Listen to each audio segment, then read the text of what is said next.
عدالت میں جائیں، مقدمات کی سماعت کریں، ارلی ہیئرنگ کی اپلیکیشن دے دیں۔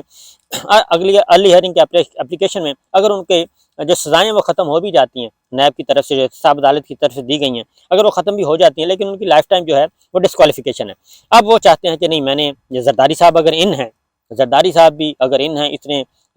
سارے حرکتوں کے باوجود بقول ان کے، تو پھر میرا کیا قصور ہے؟ تو زرداری صاحب ہیں تو پھر مجھے بھی ہونا چاہیے، اور عمران خان ہے تو پھر مجھے بھی ہونا چاہیے۔ اب نہ عمران خان ڈسکوالیفائی ہو سکتے ہیں، وہ کہتے ہیں کہ جناب پاپولر لیڈر ہے۔ یہ گفتگو جو ہے نا، یہ ساری جاوید لطیف صاحب کی جو پریس کانفرنس ہے، یہ اصل میں بیک ڈور، اس کے پس پردہ جو ہے، بیک ڈور میں کچھ بریفنگ یا کچھ جملے ان کا یہ جواب دے رہے ہیں۔ ان کو یہ کہا گیا، کیونکہ انہوں نے کہا کہ جی عمران خان صاحب کو آؤٹ کریں، یہ باجوہ صاحب کو بھی کہا گیا تھا، اب موجودہ لیڈرشپ کو بھی کہا جا رہا ہے کہ جناب عمران خان کو آؤٹ کریں۔ اب عمران خان صاحب وہ کہتے ہیں کہ جی کیسے آؤٹ کر دیں، اتنی بڑی سیاسی جماعت ہے اور اتنا بڑی ان کی پاپولیرٹی ہے، اور پھر کوئی مقدمہ بھی نہیں ہے، یا تو کوئی مقدمہ ہو تو پھر آؤٹ کریں، ان کو فارغ کریں، ڈسکوالیفائی کریں، نہیں ہو سکتا۔ تو اس کا جواب جاوید لطیف صاحب دے رہے ہیں، اس آرگومنٹ کا جو بند کمرے میں ان کو دیا گیا اس کا جواب دے رہے ہیں۔ وہ کہہ رہے ہیں کہ نہیں دیکھیں، نواز شریف صاحب بھی تو پاپولر ہیں، پھر یہ کیا ہوا، ایک پاپولر کو آپ کھلی چھٹی دے رہے ہیں، دوسرے پاپولر کو آپ ڈسکوالیفائی کر رہے ہیں، تو بھائی اس کو وہ تو ایک لمبا کام پاناما، اور پھر قمر جاوید باجوہ صاحب اور جہاں فیض صاحب ساروں کے ساتھ، آپ کے باجوہ صاحب کے ساتھ تو آپ معاملہ طے کر کے آئے ہیں، تو باجوہ صاحب سے پوچھیں کہ یہ سب کچھ کیا مسئلہ ہے۔ پھر جوڈیشری سے آپ کو ریلیف ملنا ہے، جوڈیشری نے ہی آپ کو ریلیف دینا ہے، اور جوڈیشری کے ساتھ آپ پنگا لے کے بیٹھ گئے ہیں۔ آپ چیف جسٹس صاحب کے بھی خلاف ہو گئے، چیف جسٹس پاکستان کے خلاف ہو گئے، chief justice Lahore high court کے خلاف ہو گئے، آپ نے پھر وہی بلیک میلنگ شروع کر دی، آڈیوز، ویڈیوز، اور رشتہ داریاں نکال لیں، بیگمات کے گھر، ان کی بیگمات تک، ان کے بچوں تک پہنچ گئے، ان کی بیٹیوں تک پہنچ گئے، جو باجوہ صاحب نے ان کو بریف کیا، جو پٹی پڑھائی آپ نے وہی آگے بول دی۔ تو مسئلہ یہ ہے کہ آپ نے عدلیہ کے ساتھ تو آپ نے خود جنگ شروع کر دی ہے، اس امید کے ساتھ کہ ہم گرا لیں گے، لیکن آپ نے پیچھے مڑ کے دیکھا تو پیپلز پارٹی بھی آپ کے ساتھ کھڑی نہیں تھی، پیپلز پارٹی نے بھی آپ کو انکار کر دیا کہ ہم نہ کوئی ریفرنس کے حق میں نہیں ہیں ہم، نہ انہوں نے وفاقی کابینہ میں کوئی ایسی چیز آپ کو وفاقی کابینہ کے اجلاس میں آپ کو مل سکی جس کے ابھی تک وہ منٹس نہیں تیار ہو رہے، اگر کچھ ہوا ہے تو پہلی بات ہوا ہی نہیں، اس لیے پاکستان پیپلز پارٹی بھی آپ کو انکاری ہے کہ ہم جناب ریفرنس کے کسی جج کے خلاف کوئی ریفرنس نہیں ہوگا۔ اور اس کے بعد یہ کہ آپ نے پھر اپنا ایک اور کام کر دیا، پھر آپ نے جسٹس قاضی فائز صاحب کو اتنا ایکسپوز کر دیا کہ جناب یہ ہمارے ہیں، یہ ہمارے ہیں، یہ ہمارے ہیں، وہ سارے کے سارے جو ہے وہ پریشان ہو گئے۔ ایون باقی جو آپ کی ساتھ رائٹ لیفٹ پہ بیٹھی جماعتیں ہیں، وہ بھی یہ سوچتے ہیں کہ یہ معاملہ کیا چل رہا ہے، ہمارے بالا یہ کیا ہو رہا ہے، ایک طرف ہم ساتھ بیٹھے ہیں اور بہت ساری باتیں ہمارے علم ہی نہیں ہیں، یہ مریم صاحبہ اور نواز شریف صاحب اور شہباز شریف صاحب، شریف فیملی جو حسب معمول وہ پیپلز پارٹی کو بھی کنارے کرنا چاہ رہی ہے، مولانا صاحب کو ساتھ ملا کے اور فتح کرنا چاہ رہی ہے زور زبردستی۔ تو یہ ہو گیا ان سے معاملہ۔ اب جوڈیشری کو انہوں نے چیف جسٹس صاحب کے جناب مطالبہ عجیب و غریب قسم کا مطالبہ، لہذا وہ سپورٹ نہیں مل رہی۔ اب کیا ہو رہا ہے، احمد ولی خان جہاں ہیں وہ چارسدہ سے بیٹھ کے کہہ رہے ہیں چیف جسٹس صاحب مستعفی ہو جائیں، وہ بھائی ایک سیٹ ہے آپ کی اور مطالبہ کر رہے ہیں آپ اتنا بڑا، اور کہ جی چیف جسٹس آف پاکستان مستعفی ہو جائیں۔ اس کے بعد ریفرنس آپ ابھی تک نہیں فائل کر سکے، اور ایک ریفرنس فسفسا سا ریفرنس کسی کے ذریعے منتے کر کے وہ بھجوایا ہے، اور وہ صاحب نظر بھی نہیں آ رہے، اور وہ وہی ہیں جنہوں نے عمران خان صاحب کے خلاف مقدمات درج کروائے ہیں، وہی بندہ ریفرنس بھیج رہا ہے۔ تو اس لیے یہ پھر اس کے بعد اسحاق ڈار صاحب آ گئے، عطا تارڑ صاحب کے بعد اسحاق ڈار صاحب آ گئے۔ اسحاق ڈار صاحب نے بھی آ کے وہی معیشت اور یہ سارا قربانیاں اس طرح کی باتیں کی، اور میرا دورہ امریکہ انہوں نے کہا کہ اس لیے نہیں منسوخ ہوا کہ کوئی معاملات خراب ہیں، بلکہ یہ تو کرائسس ہے، اس کی وجہ سے ہو رہا ہے، وزیر اعظم صاحب نے روکا ہے۔ تو ہم بھی تو یہی کہہ رہے ہیں کہ یہ جو دورہ منسوخ ہوا ہے، ورنہ امریکہ کا دورہ کون چھوڑتا ہے جی، یہاں پہ تو جو جہاز کا ٹکٹ ملنا چاہیے، تو آپ تو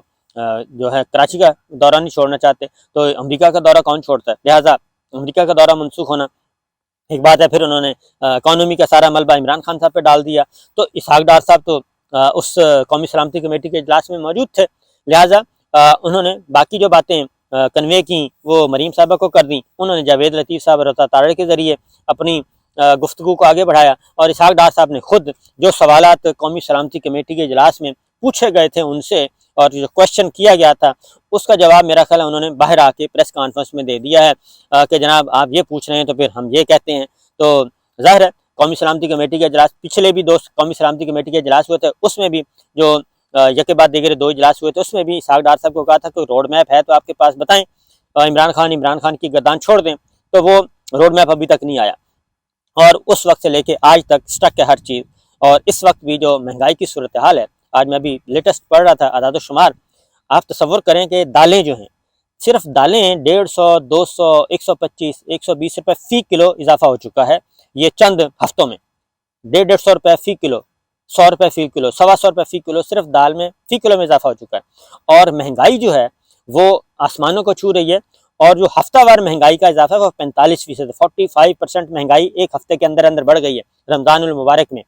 اور دوسری جانب جو ٹوٹل اوور آل مہنگائی ہے وہ 36%، 36% بڑھ چکی ہے ٹوٹل ایک سال کے اندر اندر، یعنی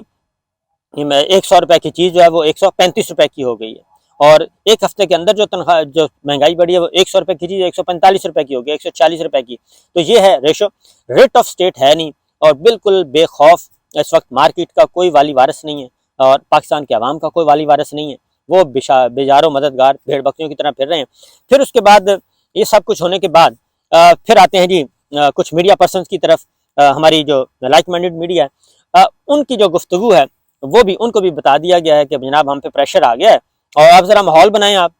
کہ یہ کیسے ممکن ہے، تو لہٰذا فوری عمران خان صاحب پہ مقدمہ درج کروایا گیا، اور کیونکہ پہلے سارے مقدمات کی تفصیلات ہائی کورٹ میں موجود ہے اور وہ مزید آ رہی ہے، مزید مقدمہ درج کروا دیا گیا، اور مقدمہ بھی بڑا ہی مجسٹریٹ صاحب اللہ ان کو ہدایت دے کہ جمعے کے روز ہے، جمعے کا روز ہے، انہوں نے کیلنڈر بھی نہیں دیکھا، پتہ نہیں انہوں نے، میرا تو خیال ہے کہ انہوں نے پتہ نہیں لکھا بھی ہے کہ نہیں لکھا، جمعے کا روز ہے، اتوار کا دن ہے، چھٹی کا دن ہے، اور وہ عدالت میں بیٹھے اپنے سٹاف کے ساتھ بول ٹی وی دیکھ رہے ہیں، اور بول ٹی وی پہ انہوں نے یہ گفتگو سنی، اور اس کے بعد انہوں نے کہا کہ نہیں یہ بڑا خطرناک مسئلہ عمران خان سے میں اٹھا دیا ہے، تو لہٰذا ایک اور مقدمہ درج کر دیا گیا۔ علی امین گنڈا پور کے بارے میں بھی اسی طرح کی باتیں آ رہی ہیں، ان کو بھی گھمایا جا رہا ہے، اور اگلا ہدف جو ہے وہ مراد صحیح صاحب ہو سکتے ہیں۔ تو یہ سارے کے سارے حربے وہ ہیں جو کہ اس وقت رانا ثناءاللہ صاحب اور یہ مریم صاحبہ، نواز شریف صاحب، یہ آخری ہچکولے جو ہیں، کیونکہ یہ میکسیمم ان کا اقتدار کتنا ہے جی، میکسیمم 4 مہینے، اس سے زیادہ کا تو نہیں ہے، کیونکہ یہ اپریل ختم ہونے والا ہے، مئی، جون، جولائی، اگست، یہ 4 مہینے رہ گئے ہیں، بلکہ 3.5 مہینے رہ گئے ہیں، تو ان 3.5 مہینوں میں بھی یہ بہت زیادہ یہ چاہ رہے ہیں، بلکہ یہ جا تو رہے ہیں، کیونکہ اس کے علاوہ اور کوئی راستہ نہیں ہے، میکسیمم یہ اتنا رک سکتے ہیں، اس سے زیادہ رک نہیں سکتے۔ پھر یہ ہے کہ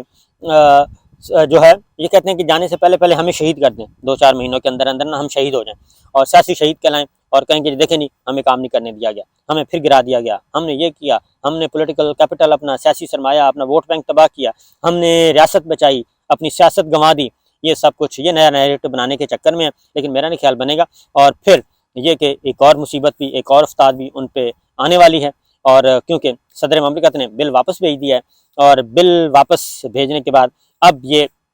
دوبارہ اس کو پاس کروانا چاہتے ہیں، اور ہنگامی حالت نافذ کر دی گئی ہے، ایم این ایز کو جمع کیا جا رہا ہے، سینیٹرز کو جمع کیا جا رہا ہے کہ کل شام تک ہر صورت میں وہ پہنچیں اسلام آباد اور اپنی حاضری کو یقینی بنائیں، اور یہ سارا گیم چل رہا ہے، لیکن زرداری صاحب اسلام آباد میں موجود ہیں، بلاول بھٹو موجود ہیں۔ اب اس وقت جو صورتحال ہے، مولانا اپنا کھیل کھیلیں گے، نواز شریف صاحب اپنا، زرداری صاحب اپنا، عمران خان صاحب اپنا، ہر کوئی اپنا اپنا کھیل کھیلے گا، اور ایم کیو ایم جو ہے وہ بھی اب اپنا مستقبل، سیاسی مستقبل جو ہے وہ کس بیانیے کے ساتھ الیکشن میں جانا چاہتی ہے، اس کو بھی آئندہ چند دنوں میں فیصلہ کرنا پڑے گا، کیونکہ حکومت میں رہتے ہوئے اگر وہ کابینہ میں رہتے ہوئے الیکشن میں جائیں گے، یعنی کہ آخر وقت تک کابینہ میں رہیں گے، تو پھر اپنے عوام کو کیا بتائیں گے کہ حکومت تو انہی کی تھی، اور آپ ہی کی حکومت تھی، اب آپ دوبارہ آ گئے ہیں، تو درمیان میں ان کو بھی ایک بفر پیریڈ چاہیے، اور اس بفر پیریڈ کا وہ انتظار کر رہے ہیں کہ وہ کب ہو سکتا ہے۔ اجازت دیجیے، اللہ حافظ۔